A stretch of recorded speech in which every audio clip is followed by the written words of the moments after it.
Welcome back to another show of Fite Sports Uncovered. I'm your host, Mark Joubert, and we're going to dial it back just a little bit from our normal sort of punch you in the face kind of stuff. So no more punchy kicky today, but maybe a little bit of it because we're going to talk about it in the gaming community. As you know, we've done a couple of shows like that, and we're here again at our home away from home, the Nexus Hub, especially when it comes to us talking about the gaming community. Right here in Randburg, Johannesburg, at the Nexus Hub. Joining me today is a founder, an owner, CEO of a young multi-gaming organization, Fabio Viveros. Thanks so much for your time. Thanks for coming and spending it with us here at Fite Sports Uncovered.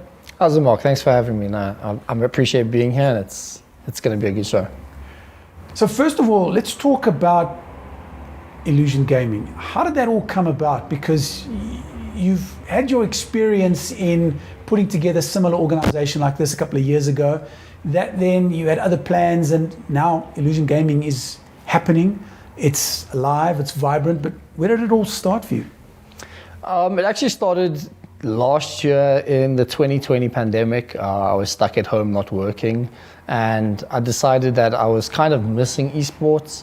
I was creating my own gaming content at home, but creating your own content and managing a whole team of people where you could managing social media, getting people to upload content, you editing content, it's just a different feeling, and I just missed that from doing it beforehand. Talking about that better future, looking at some of the problems that you are looking specifically to solve through Illusion.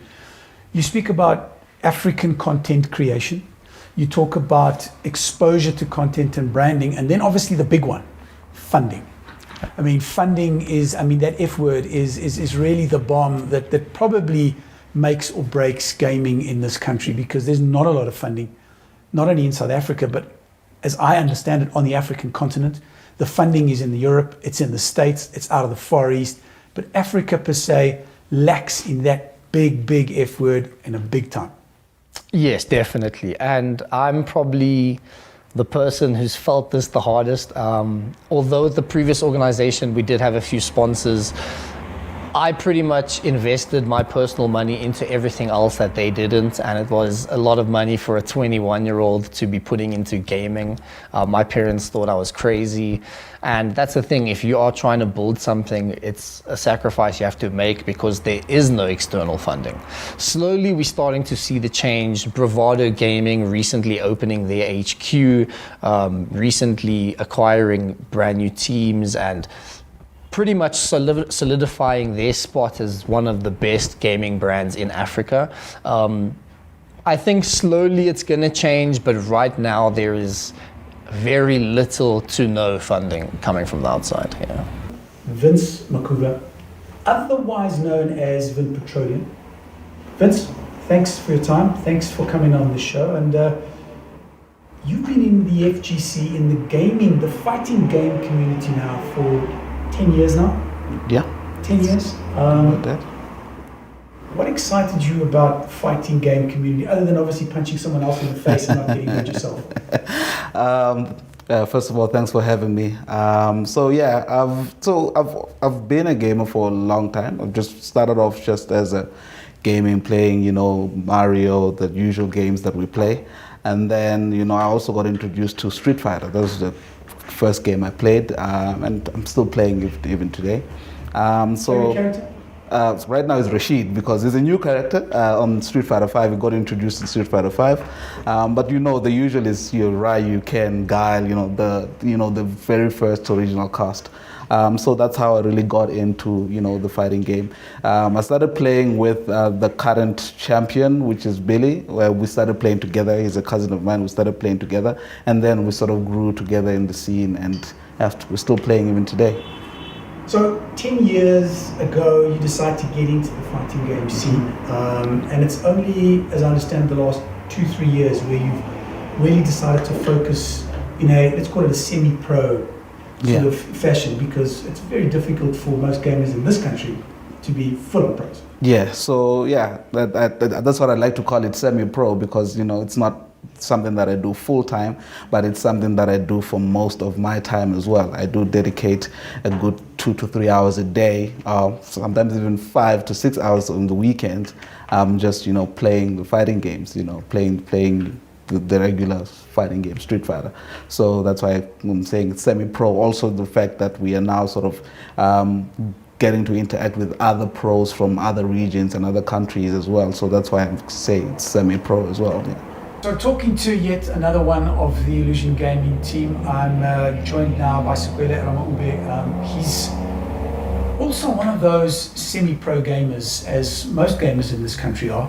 Still has to hold down a day job, but passionately involved in the FGC. Street Fighter is his game of choice.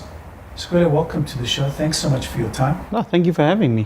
Thank you for having me. Absolute pleasure to get to learn and get to know a little bit more about one more member of the FGC. So let's talk about your journey into gaming. Yes. How did it start for you? What was the attraction when it came to most kids, yes, probably an arcade or something like that, but what was your attraction? Yeah, when I was younger, I didn't know much about gaming.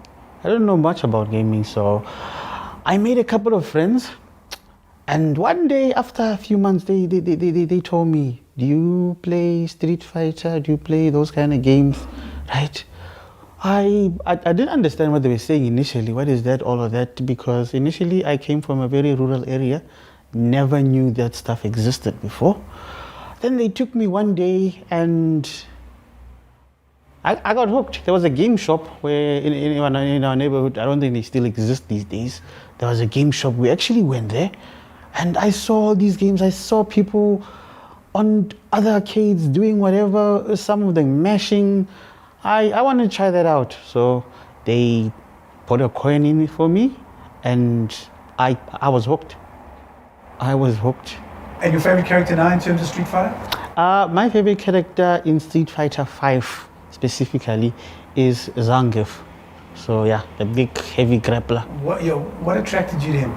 He can't go from being in neutral, like we're fighting in neutral, and just jump into the other side. So I felt like it is the best way for me to learn the game, because he will actually force me to actually have to learn how to fight without having any tools that literally just allow me to skip neutral. So we've spoken to two gamers, guys that, as you heard, semi-pro gamers that really are fascinated by the FGC, integral in the FGC community. But as you'll know from the very first segment, and what Fabio was telling us, is that Illusion Gaming is not just about having gamers as part and parcel of the team. Joining me now is Francois Botha. He would prefer not to be known as Francois Botha. Rusty Pie Lover is his preferred name, and we're going to unpack that. But firstly, Rusty, Francois, welcome to the show. Thanks so much for your time. Thank you for having me. Rusty Pie Lover. Yeah. Got to find out where that all came from. So it's actually interesting. It was around 2013, was a nice hot summer's day, and my sister and I went to go do some shopping, and I was watching, I think it was Markiplier, doing prop hunt.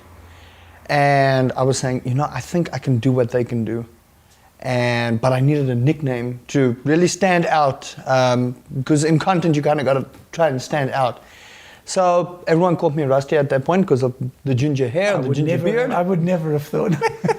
And at first I hated it, but I said, maybe I can turn this into something. And coincidentally, I was eating pepper steak pie. So I was like, Rusty the Pie Lover. But I was like, no.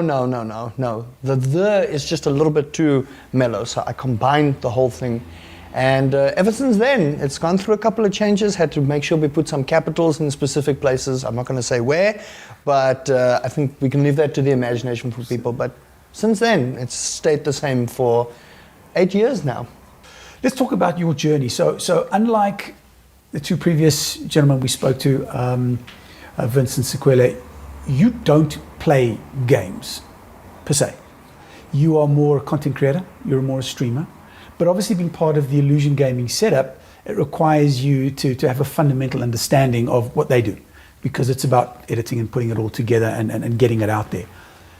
How did that journey start with you? Obviously, you were eating a pie at the time and said you could do that stuff, but what attracted you to this space, this industry? It's actually from a very young age that I was into gaming. From 6 years old, my mother and father pulled out a little NES console at that time. They stuck a cartridge in and they said, okay, here you go. This is your first experience. And I actually learned how to speedrun Mario at that point, Super Mario Brothers. That was fun. And ever since then, I've only had a passion for gaming and watching YouTube. Back then, we grew up as a poor family, so we really couldn't afford things. We worked to the point where we built a computer, where I provided internet. And I said, you know what?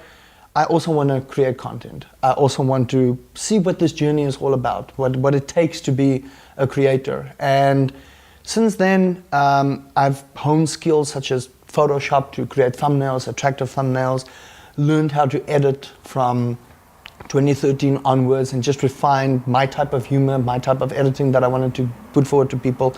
And being in gaming as long as I have, you know, I know most of the games. I know these guys that I'm proud to be part of with Illusion.